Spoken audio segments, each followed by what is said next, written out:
Welcome to On Texas Football. Happy Easter, everyone. Gerry Hamilton and I are going to talk a little Texas football practice news and notes. This edition of On Texas Football brought to you by Allegiant Digital Marketing. We'll talk more about them in a minute.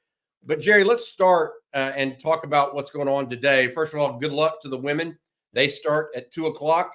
They play NC State up in Portland with a chance to go to the Final Four. Good luck to Vic Schaefer and his team. I'm going to be watching that. Hope you guys spend some Sunday afternoon with your family and able to watch the little lady Longhorn basketball. The men's baseball team, by the way, took 2 of 3 from Kansas State. Kansas State was the leading team in the Big 12 headed into the weekend. Now the Longhorns at least tied for the lead in the Big 12 at this point, which is great stuff for them.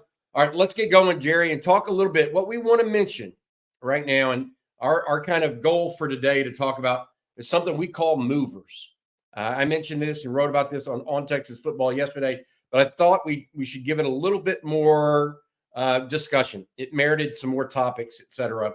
And the reason I mention this, Gerry, is because I look at the list and I'm impressed overall with what we know 2 weeks in and the amount of players that are making what I would say are called significant moves forward.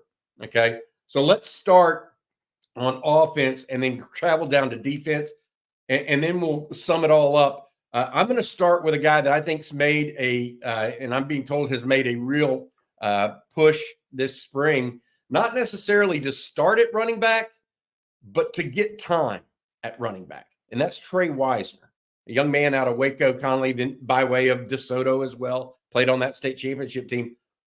Wisner, Gerry, I've just heard has been a guy that could be filling that role that's going to be vacated by Keelan Robinson.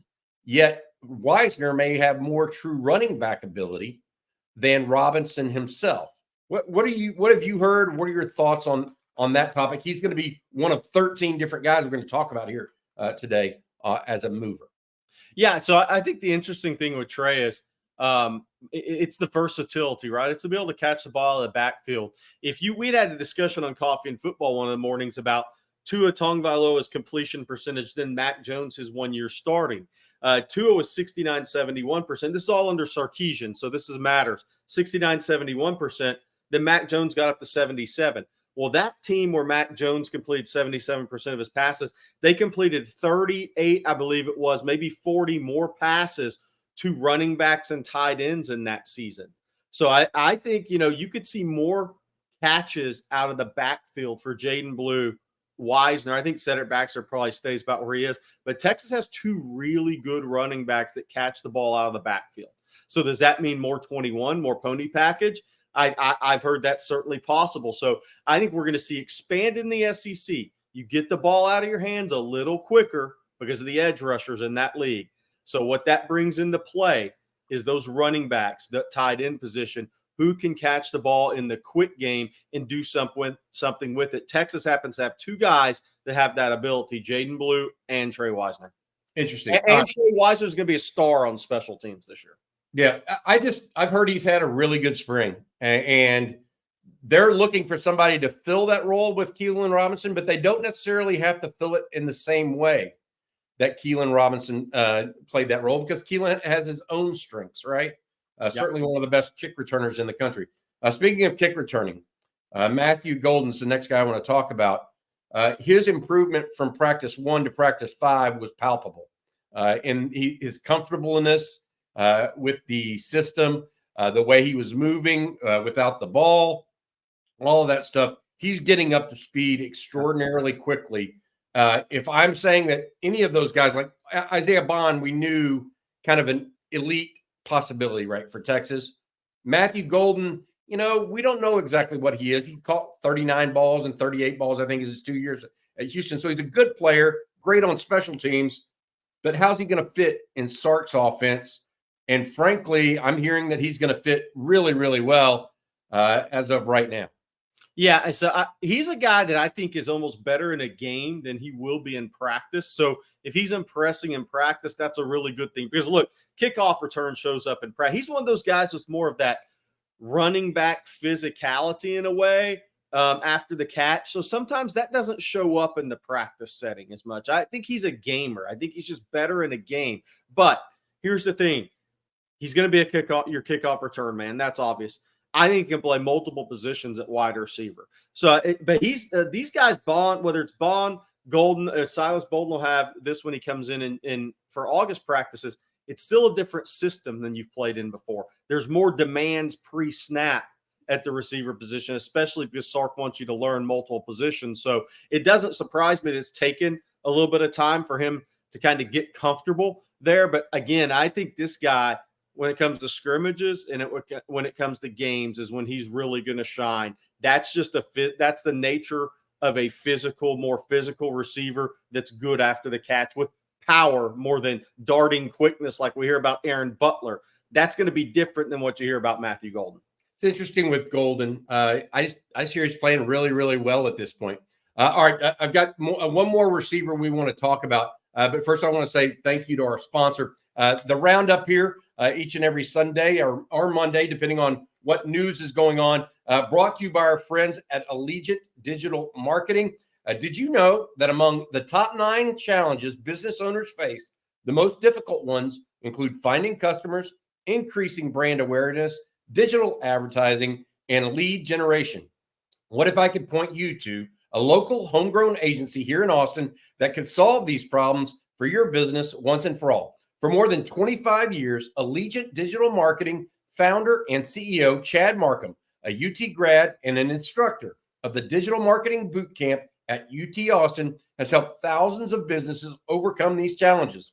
Take advantage of their Hook 'em Horn special and save up to $2,500 in advertising today. Visit allegiantdigital.com/ontexasfootball to learn more today. allegiantdigital.com/ontexasfootball to learn more. All right, Jerry, it's one thing to say it's one thing to talk about a guy like Matthew Golden who comes in and has proven it elsewhere a little bit.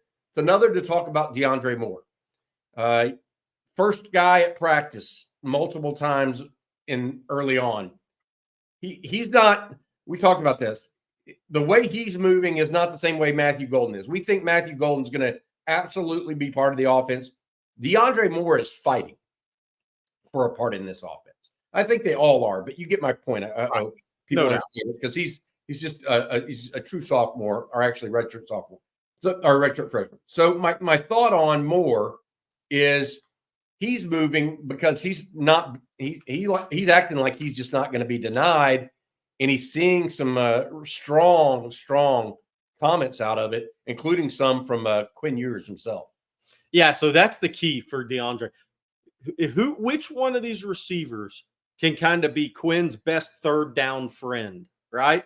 Who's that guy? Who's the most reliable route runner? Who's going to be his route running best friend to Quinn Ewers? That is key, because when Sarkisian and Quinn have these conversations about, hey, what are we thinking here? Quinn's input's going to be, I know I can trust this guy. He's always where he needs to be. I can get the ball in my hand with the timing I want to. That gives DeAndre Moore a chance because he's the smoothest route runner. And obviously we're seeing that he's a hungry player right now. And with Silas Bolden at Oregon State still graduating, very big opportunity for DeAndre Moore. All right. Next piece, Jerry. I put 2 guys into one slot. And this was interesting to me. I thought about it a lot, and I didn't want to separate them because I do think they're going to end up being a 2-headed monster based on what I've seen and what I've heard. And that's Amari Niblack and Gunnar Helm. A lot of people thought, okay, Niblack's here. He's just going to overwhelm Gunnar Helm. Okay, that has not happened. Okay, particularly not in the run game. All right. So, and Helm has been a productive receiver at times in practice as well. Niblack is that open it up guy, right? He gives you a different look. I think that Niblack is definitely moving up the roster spot right now. Okay. Helm is moving in a different way in that he's solidifying himself in his position on the team. Yeah, for sure. And look, Texas is going to need both of these guys all season long. If you're going to ask Niblack to run a lot of vertical, stretch the field, that means there's times where he's running routes and going right to the sidelines for a breather. Both these guys have to be on their game. They're both future draft pick players. But Gunnar Helm, what'll be interesting is if Texas runs a little more two-back this year, then one of those tight ends has to come off the field. So it's probably going to be the guy that's not the blocker in that scenario, right? Unless they just go with speed. Now, could you split an eye black out and do some things with him? Sure, you can. That also is something we may see this year. They both have huge parts of this offense. And why they're both going to play so much, Bobby, is because they're totally different players. Yeah. Next piece is not going to be a surprise to people if you've listened to On Texas Football over the last week and a half. Nato Umeozulu, Jerry, he is considered a mover. He's moved into the starting left guard spot at times. We want to caution it, but he is moving in the right direction. Yeah, and look, we've said this before. 5-6 years ago, you couldn't have even tinkered with a move like this at Texas. Now you can. I mean, think about this. Cole Hudson started 13 games as a freshman. He's behind Neto at left guard. He was behind DJ Campbell last year at right guard coming off the injury. He's behind Neto at left guard. So think about the depth you have. You're talking about Neto's getting first-team reps at multiple practices in a row here where you have Cole Hudson, who started 13 games as a true freshman, and Hayden Conner, who started 3 years. That means Neto's consistency has gone up about 30 notches for Kyle Flood to have that sort of trust in him right now. And it's also, look, this is a great chance to motivate him fully and see if he's going to continue on from December, which he has so far, and bring that consistency. Because if he does, he's a future NFL draft pick. There's no doubt if he becomes a consistent player, he's different than what you've had in the past, and he's a future draft pick. All right. That's the offensive guys that we think are moving right now. Now, it could change. We got 3 more weeks to go. We're moving into the 3rd week of spring ball right now. First practice on Tuesday of this coming week, we believe. So be aware of that. So this is only 2 weeks in. There's more time for other guys to step up, and some of these guys could slide back. They could. Jerry, you and I talked about hitting the proverbial wall. Yep. One person I'm a little concerned about potentially hitting the wall is the next guy I want to talk about, and that's Alex January. And the reason why is he's a freshman, a true freshman. And he plays at a position that is physically demanding at defensive tackle. Yet he's already moved ahead of Sadir Mitchell in the defensive tackle pecking order. He's moving up. Can he stay on that trajectory is a fair question given the demands of the position and his age. I think technically he will stay on that ascending path. I don't think there's any doubt. Every practice he takes in at Texas with Kenny Baker is a practice. Technically, he's going to continue to get better. Does he hit the wall physically a little bit? A lot of freshmen do, and a lot of freshmen that play on both sides of a line of scrimmage. So that's something to watch out for. But I can say this, technically, he will continue to ascend because he's only 6 practices in the spring, and there's 15 practices. And then your spring game. I think he's going to technically ascend. Physically, we're going to have to wait to see that answer. But I think the technical ascension this spring, combined with Torrey Becton's offseason leading into August, is what's going to get Alex January on the field, even as if he's a limited 10-snap type of role player. He's going to play next year. I'm concerned that he hits the wall, just me personally, because I've seen it. Yeah, I've seen freshmen hit the wall, especially at physically demanding positions. It's why when you look at what Kelvin Banks did on the other side, is so impressive. Yep. Not saying I'm just saying it's going to be hard because that is a very demanding position early on in a young man's career. All right. Usually they have a year or two in the college weight program to really add to it. All right. Defensive end. I put 2 guys down because both of them are moving and they're both moving in the right direction, but they're just situated differently. Trey Moore has been one of the standouts since he arrived on campus. I'm not even talking about spring. We were hearing behind the scenes that he's got some special stuff to him a little bit, not just on the field, but between the ears, etc. Like ready to go play, right? The other one is Colton Vasek, a young man that's had a lot of injuries in his career at Texas and kind of worked through them. But again, if he can get on the field, he's showing some things behind the scenes that coaches really like. Yeah, for sure. See, Trey Moore will not hit a wall for me. Yeah, exactly. Yeah. That's fair. That's yeah. kind of the difference. He's also a redshirt junior. That's right. That's right. He's been there, done it. Yeah, he's been there, done that, and he's look, he bet on himself, and when you bet on yourself like that, you are clearly motivated.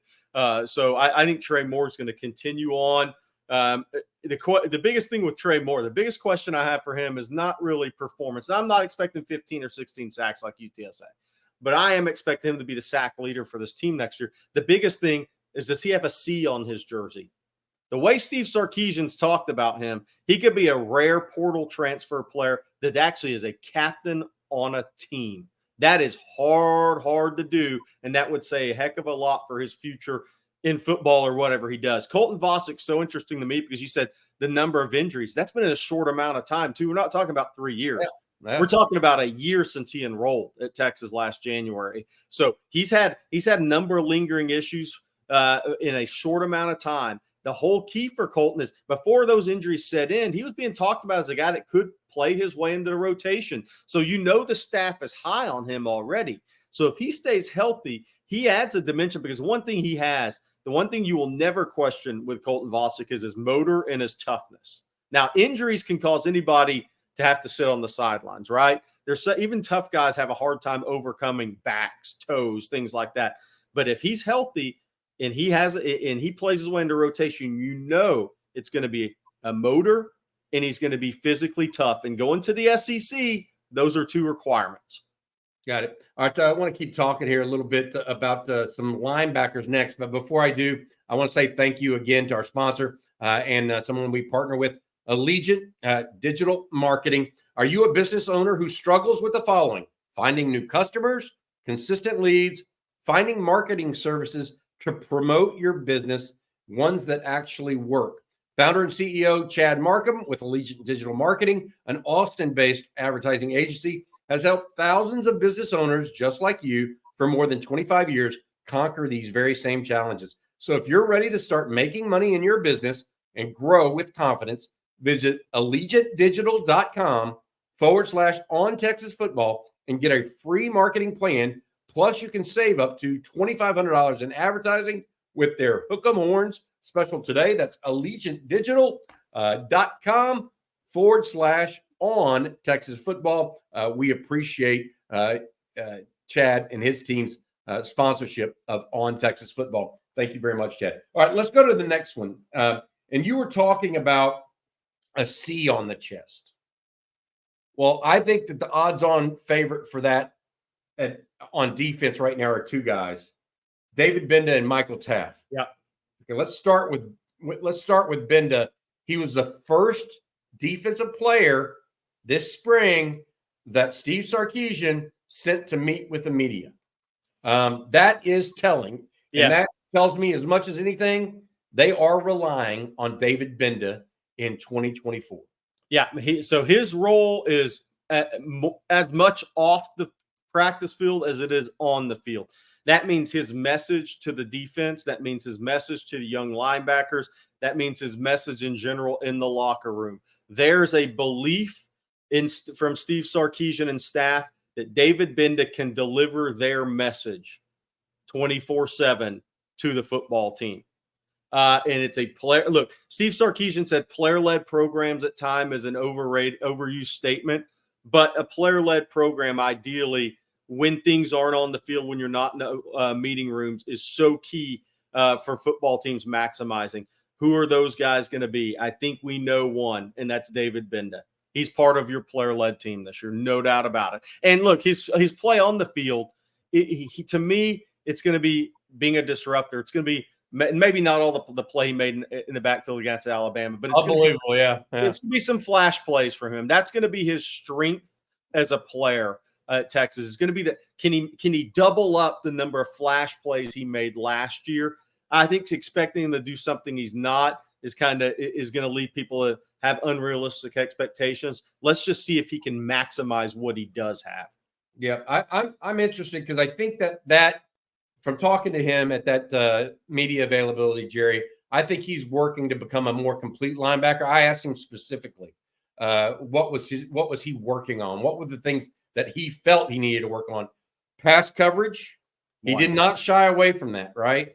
Yeah. He was like straightforward, and then reading and obstructing blocks, basically deconstructing blocks. All right, so that's it. We're also hearing good things about Darian Gillette at linebacker. Benda, in fact, mentioned Gillette as a young player who is playing well. On to the secondary.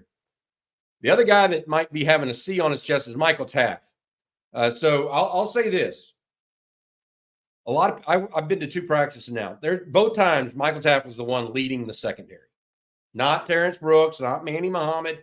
Muhammad, by the way, been injured a little bit or with a tweaked hamstring. Taft is taking that role on. Period. End of story. Okay. He's the one jazzing up, getting them to do the drills the best they can, etc. And he's having a good spring while he's doing it. He's becoming a better player each and every time he steps on the field. He's a guy that I think might have a C on his chest as well. The other 2 that I picked, Jerry, and that I've heard good things about, Gavin Holmes. I mentioned Manny Muhammad's injury, the tweaked hamstring.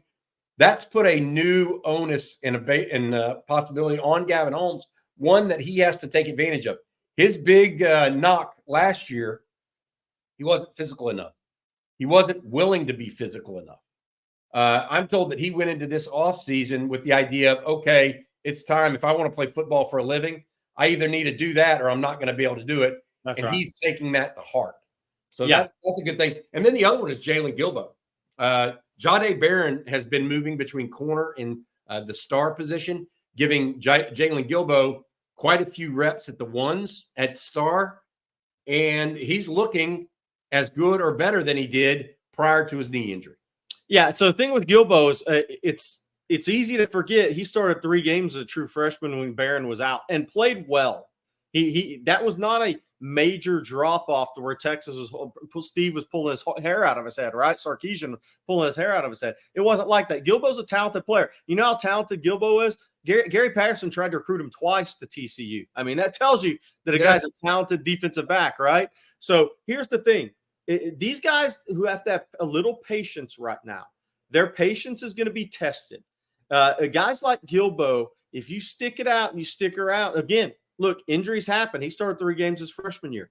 Guys are going to get injured again. It's not going to be 100% healthy room at nickel or safety. It's just not. Look at last season. So Gilbo's just, if he's prepared and he's back off the knees, almost last year, you give him a little bit of a pass. I mean, he was out a long time after the knee surgery. It wasn't ACL, but it was a surgery that kept him out for a while. Look, if he's back all the way from that and he exercises a little patience this year in a very important role for Texas, then I think he takes off the next season at Texas. It's just going to require a little patience, but we never have doubted how good a player he is. It showed in recruiting and it showed at Texas prior to his knee injury. All right, that's going to do it for the movers that we wanted to talk about, Jerry. 12, 13, 14 guys, however many that was. I didn't really set a limit, but it doesn't mean they're the only ones making subtle moves. I mean, we've heard about Trevor Gooseby, Jaden Chapman, even Brandon Baker on the offensive line. There have been some other moves like Billy Walton. We've heard some really good things about him. So I don't want to, Leonga Lafau, I don't want to say that these are all of them by any stretch, but these are the ones I've heard that maybe change the narrative a little bit about who they are, right, and where they're going right now with stuff. They're in the process of changing the narrative. All right, Jerry, that's going to do it for now. Again, Texas re-hits the practice field on Tuesday. The Lady Longhorns, I see you wearing the Final Four hat right now, Jerry. Hopefully at 2:00, the Lady Longhorns take down NC State, and they can be headed to the Final Four next week as well. All right. For Gerry Hamilton, I'm Bobby Burton. Thanks also to Allegiant Digital Marketing.com for their sponsorship of the Roundup. For Gerry Hamilton, I'm Bobby Burton. Hook 'em.